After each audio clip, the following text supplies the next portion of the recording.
try. But don't let the rain make you forget the sun will shine. I know when it rains it pours, but it'll always leave a flower's bloom.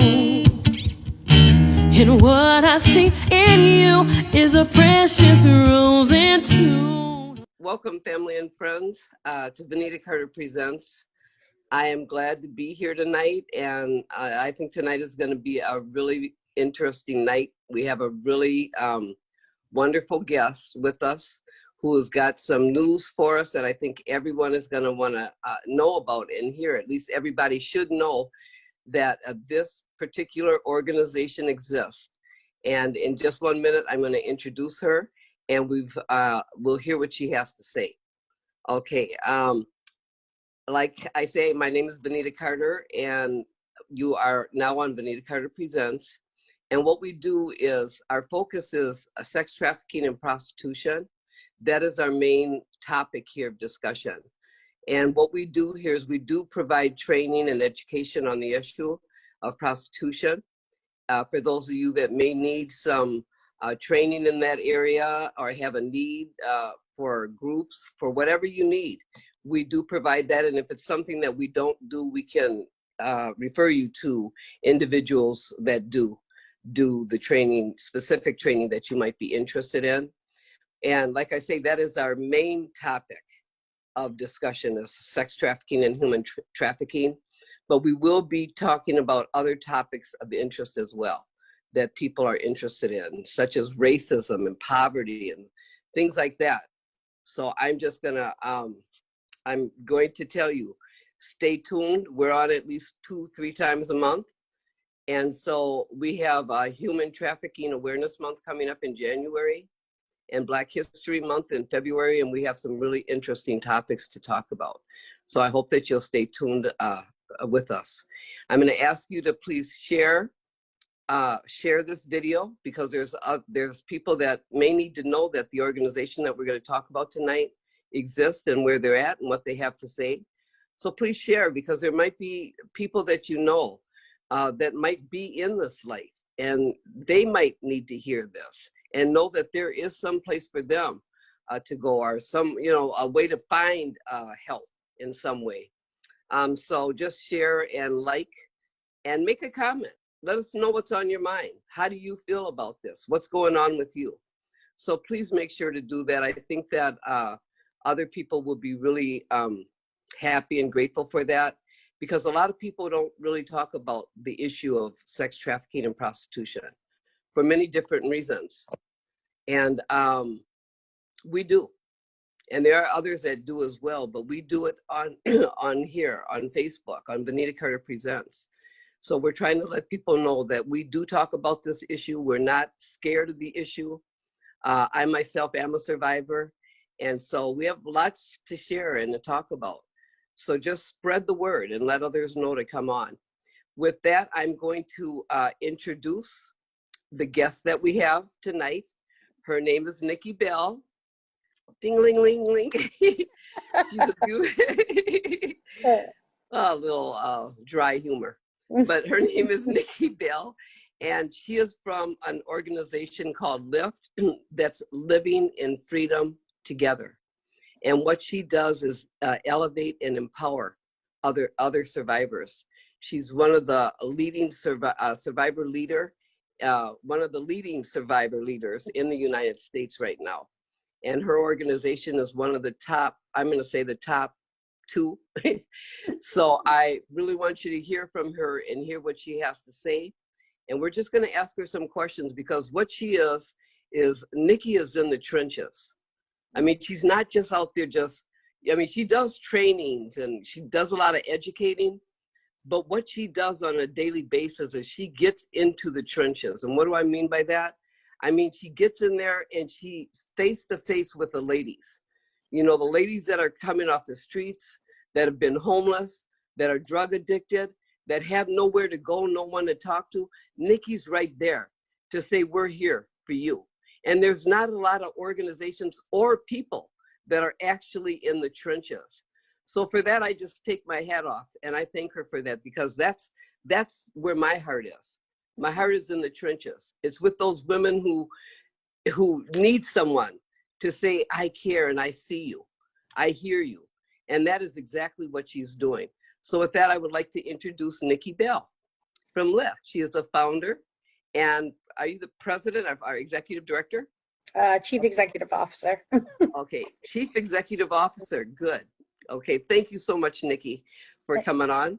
And Nikki's here because she did a very special thing during the holidays this year that I have not seen many, or none, I'm gonna say no other organization do.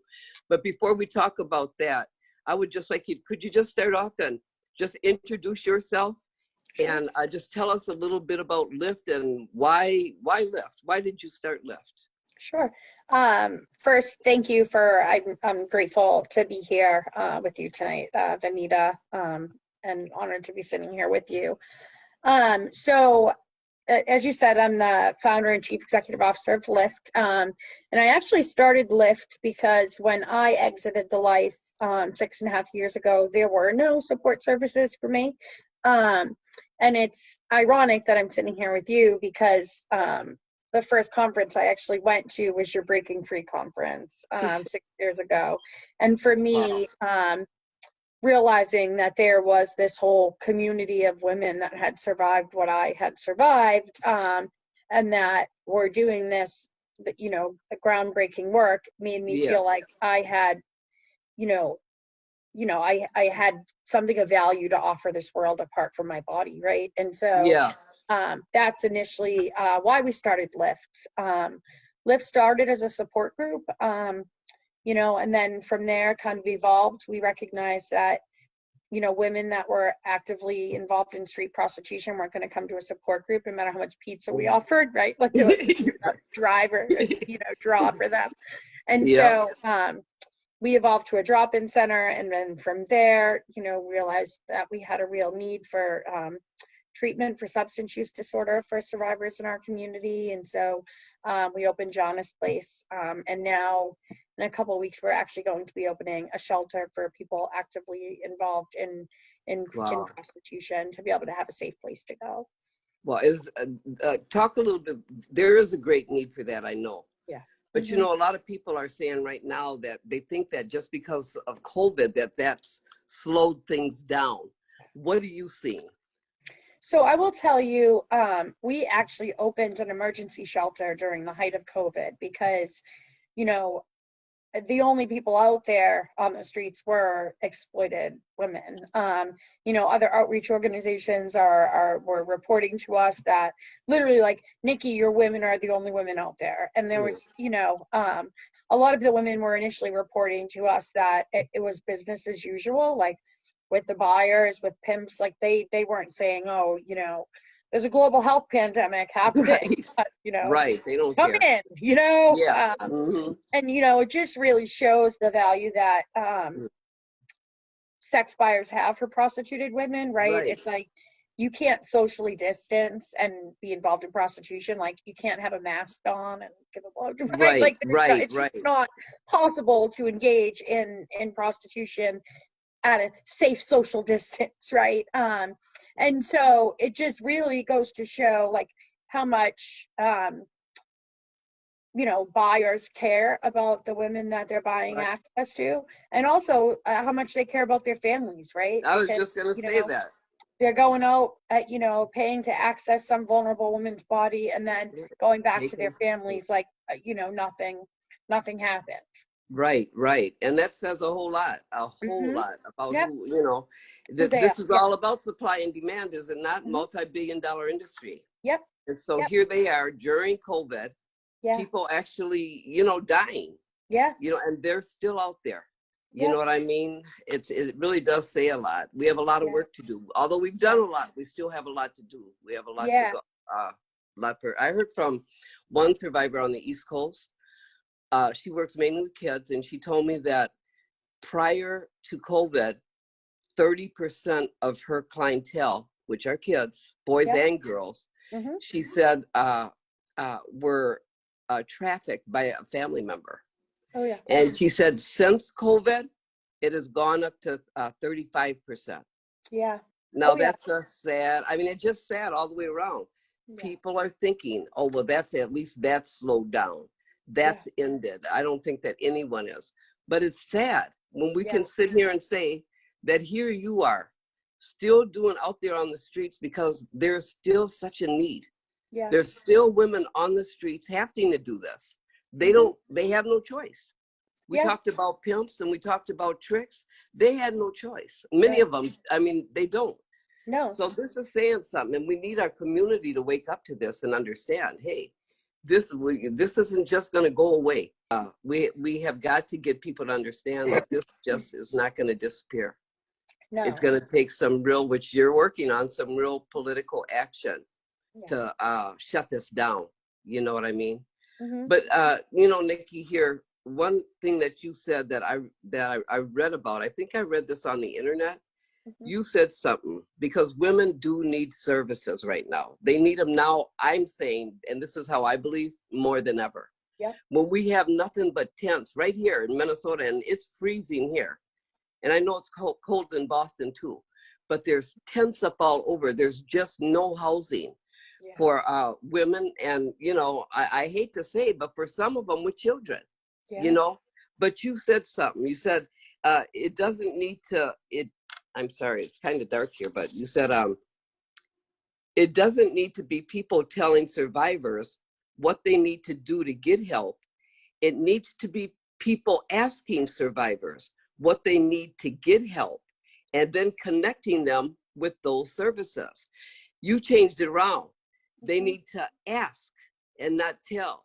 And I know it happens so often that when survivors go somewhere for help, the individual, the advocate, or whoever it is telling them what they need, and then wondering why they're not able to get out and why they're stuck in this. Can you talk a little bit about that? Because I thought that was a strong statement there.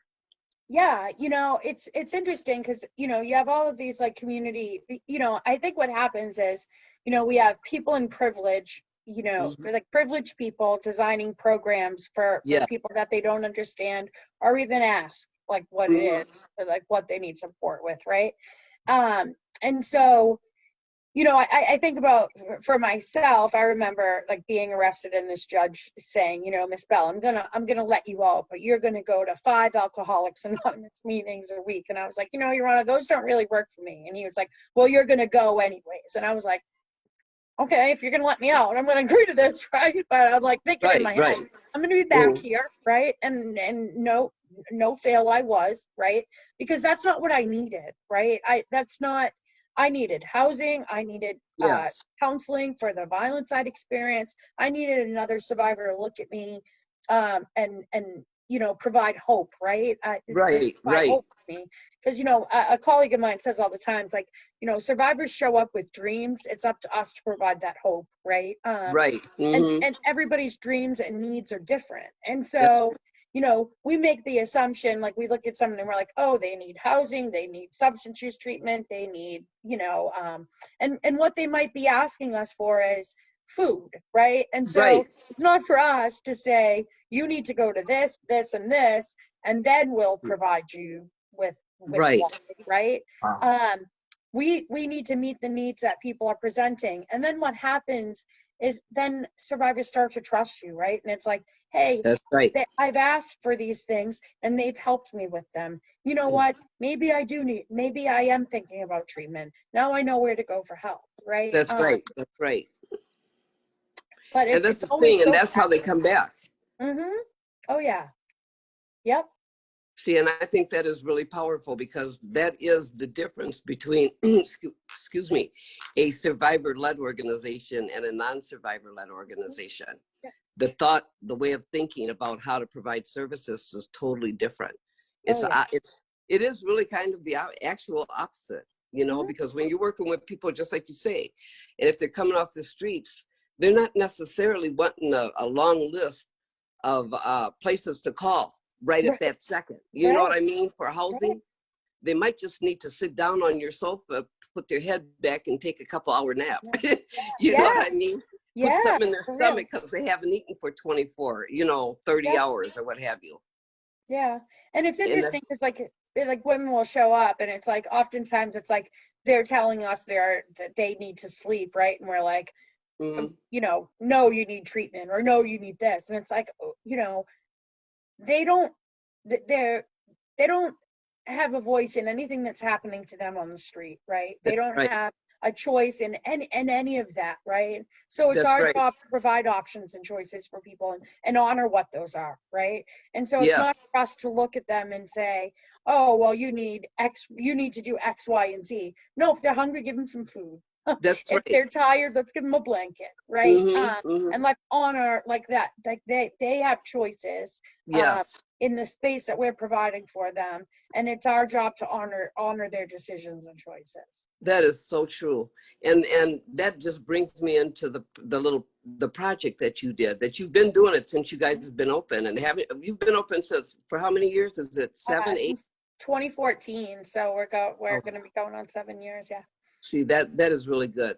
But when you told me that you did this, it just really, it touched me. What Lyft did, or they do it every year, is during Christmas, they take gifts. They find the women on the streets, and they actually give them gifts and really try to talk to them. And that's such a sad time in so many women's lives, you know, and to have to be out on the streets, first of all, makes it even that much more difficult. You know, that's a time of high suicide. You know what I mean? It's a time of just depression to the ultimate. You know, can you tell us just how you came up with that, and why you decided that that was a project that you really wanted to put some real effort and focus on? Yeah, absolutely. Like you said, holidays are hard for people in the best of situations, Yeah. right? And I can just remember from my own personal experience, like, you know, like, first of all, on like Christmas Eve, Christmas, everything in the city shut down, right? Yeah. The only people that are stopping are the men that are paying to access your bodies, right? And Yes. you're watching everybody in the community, like, you know, bustle around and like go shopping for their families, and you know, I can remember like looking in people's windows and like seeing them celebrating Christmas and being like, what Mm. is wrong with me? Why can't I have that? Right? Like, what is wrong with me? And, you know, so, you know, at Lyft, it's like, for us, it's like really important for survivors to feel seen and heard and valued, right? Right. And Right. oftentimes during Christmas time, like, you know, other organizations will do drive, but it's like, oh, we're giving people socks or underwear or whatever, Right. Right. but we actually go out and we like ask the women, like, Mm. you know, what their favorite color is, and a list of things that they would maybe like for Christmas. And then we wrap everything, and you know, last year we were able to That is have an so beautiful. in-person. Last year we were able to have an in-person holiday party with. We had a salon come in and do like haircuts and stuff like that for the women. We weren't able to do it in person this year, but we still did the gift drive. We still wrapped everything. And then we went out and we found the women on the streets that, you know, we had bought gifts for. And the ones that we didn't, we'll hold on to until we run into them again, because we That's will, right? beautiful. Um, Yeah. and so they all got a gift. And the best part is, like, we involved our community in it. And, you know, like, women in our community would sign up and sponsor a survivor and Wow. go out and do shopping for them. So it's like also like a great way of educating the community that, like, these are our sisters that need our support now more than ever, right? Yeah. And if that's a small way that they can, you know, help to make survivors feel valued and seen and heard, then Yeah. I think it's important for our community to be involved in that. It And really is. I love doing it, you know, and I will say it's also a great way to build connection. Like, you know, Audra will often say to me, she's like, you know, Nikki, it's this one. She remembers you met her one day. You met her last Christmas when you stopped and gave her some boots, right? She didn't know us, but now, like, you know, but it's like a great way for to connect with people too, right? Yeah. And And it's just for not, survivors to see other survivors yeah, out there giving back in that way, it yeah, just makes such a big statement. It says, there is hope for me. yeah, I mean, I don't have to, this is something I always say to women, this is just something that happened to you. Yeah. You know, it's not who you are. Don't let it define you. Yeah. You know what I mean? That it's a beautiful thing, Nikki. Yeah. You know, and it was really awesome because we had like our whole outreach team, like, you know, getting all of the gifts ready and like driving around. And, you know, I mean, we like kind of put everything else on hold. And like for the last, like, you know, 3 days have just been out, like we're taking shifts trying to find the women to give them their Christmas presents, you know, That's a lot of because work. it matters, right?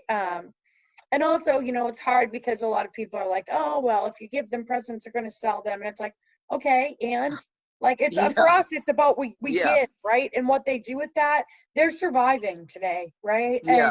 And if them selling the pocketbook we bought them, like it's like one less trick they have to do. Merry fucking Christmas. Sorry for my language. Yeah, but like, no. you know what I mean? Like that's okay. Right. You know, but and it's like amazing. They might use that money to just get a warm place to sleep that night. I mean, you know, if they're able to. Wow. It's amazing how people will try to prevent you from doing something good for other people, right? It's like, well, you don't want to do that. And it's like, well, no, we do. That's exactly what we want to do. And you want to continue to do it. You've been doing it now for 7 years, and it's just a beautiful thing. And you're probably the only one that is doing that, you know? It's a very unique thing, you know, to get out there and to do that. And I know that, you know, for being a person who has founded an organization, getting money for services is always it can be such a difficult thing. Yeah. What one thing, I mean, I know that you guys can always use money. That's just the top of the list, always need money. Yep. If people want to give you, and because this goes to a lot of people, and I don't know all the people that get in, and people tune in though and listen and see and hear. If someone wants to help you, Nikki, they want to send you, you know, $100,000. Hey, it might be possible. It probably is, right? really. Where can they send that to? How do they get a hold of you? Where do you want them to? How can they contact you? Yeah, so you can go right on our website and donate. It's liftworcester.org. Or, you know, if people want to connect with me, they can also email me at nikki@liftworcester.org. And, you know, where our telephone number is 774-243, God, my brain, 243-6025. And, you know, like I said, you know, we're always in need, you know, like you said, money is the top of the list, but we also need like supplies, right? Yeah. So like, you know, I feel like, you know, for a long time, it was like, you know, initially we were taking like, you know, a lot of like used clothing, and we still, like COVID has prevented us from doing that. So things like shoes and leggings, and like you were saying, it's cold here. Yes, it is. Cold here. And a lot of these women have no place to access warmth and safety. So, you know, like any type of like warm weather attire, cold weather attire is really important to be able to provide for our women as well. So that is so, I'm telling you, it's such a beautiful thing, you know, what you're doing there. And a couple of weeks ago, I talked about people, the community needs to begin to be more of the light, you know, to help brighten somebody's darkness, you know, to let them know you don't have to always be like that. And like you said, money is the top, but you need supplies too. There's a lot of things. For those that live in your community, you might need volunteers to come in and clean something every now and then, or to whatever it is, you know, shovel snow, whatever it is. But people can get a hold of her. She said say your website one more time, please. Sure, it's liftworcester.org. Yes, so you can go to her website and find out lots of good information about what Lyft is doing. Get the email address and stuff all off of her website again, her number. But if you can, be the light. She does this every year. Every day women come into Lyft for something, in need, trying to get out, wanting to get out. And you didn't really talk a lot about it, but Nikki also has a housing program. And that is a beautiful thing, because that is one of the foremost needs of women in the light. They need a place to lay their head. So I want you to remember that, those that are listening, she also is taking women in, and she's expanding. I'm sorry, she's expanding her housing program. But anyway, Nikki, I want to say thank you very much. Thank you very much for coming on tonight and letting me talk to you about what it is you're doing at Lift, because I think it's one of a kind work, and there's not enough organizations doing it, and more organizations need to do it. So like I said, my hat is off to you, and I thank you for coming on and sharing your story and the story of Lift with the world, because this is going all over. Everybody's hearing about it. And so we're going to believe that you're going to get what you need. You know what I mean? That people are going to give and open their hearts to you and to the ladies that you work with, because that also helps their children that they have. So I just want to say thank you so much, Nikki. And with that, I want to just close out and thank all of you for getting on, tuning in, listening, hearing what's happening in the world. That was Nikki Bell. She is the founder and executive officer of Lift, Living in Freedom Together. And she is helping women to get their lives together and out of the life of prostitution. So please share this video with others so that they can learn about this program and do whatever they can to help her to expand her services to others. So I want to thank you all, and I truly hope that you have a very blessed New Year's, and I hope you had a great Christmas as well. I should have said that in the beginning, see? That's where my head is sometimes. But I hope you had a very Merry Christmas, and I hope that you have a happy and a blessed New Year's, and that the rest of your night is wonderful. So God bless you all, and thank you for listening. Don't forget to share, and don't forget to comment, and don't forget to like. Thank you so much. Bye. Thank you, Vanita, for having me. Oh, thank you, hon. How can the world of love treat you this way? See, life puts you through hard things at times, but don't let the rain make you forget the sun will shine. I know when it rains it pours, but it'll always leave a flower's bloom. And what I see in you is a precious rose in